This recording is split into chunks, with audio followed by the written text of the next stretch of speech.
حضرت سفیان ثوری رحمہ اللہ تعالی بہت بڑے محدث، آپ اپنی مجلس میں بیٹھے ہوئے ہیں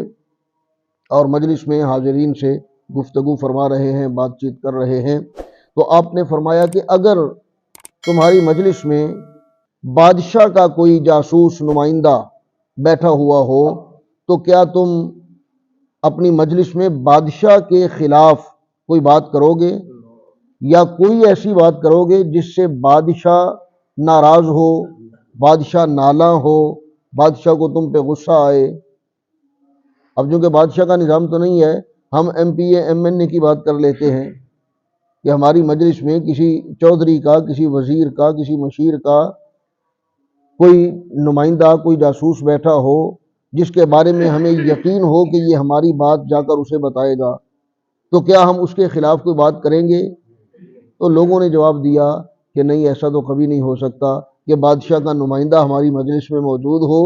ہمیں علم بھی ہو اور پھر ہم بادشاہ کے خلاف کوئی بات کریں، ایسا تو نہیں ہو سکتا۔ تو حضرت سفیان ثوری رحمہ اللہ تعالی آپ نے فرمایا کہ پھر یاد رکھو کہ اللہ تعالیٰ کے فرشتے تمہاری مجلس میں موجود ہیں اور وہ تمہاری باتیں جا کے اللہ کو بتاتے ہیں۔ اس میں کبھی شک نہ کرنا کہ جو تم یہاں باتیں کر رہے ہو وہ فرشتے جا کے اللہ تعالیٰ کو نہیں بتائیں گے۔ تو ایسی کوئی بات نہ کرو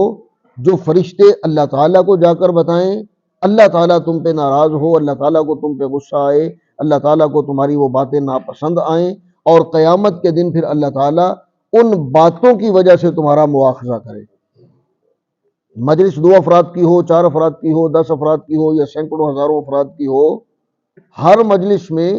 کوئی ایسی بات کرنا جو اللہ تعالیٰ کی ناراضی کا سبب بنے، جس سے اللہ ذوالجلال ناراض ہو، ایسی بات سے گریز کرنا چاہیے۔ اس میں غیبت آ جاتی ہے، چغلی آ جاتی ہے، جھوٹ آ جاتا ہے، یہ ساری چیزیں، کسی کے خلاف کچھ کرنا، اللہ تعالیٰ کی ذات کے، اس کے مقام و مرتبے کے خلاف، حقائق کے خلاف باتیں کرنا، یہ سب اللہ ذوالجلال کو ناپسند ہے۔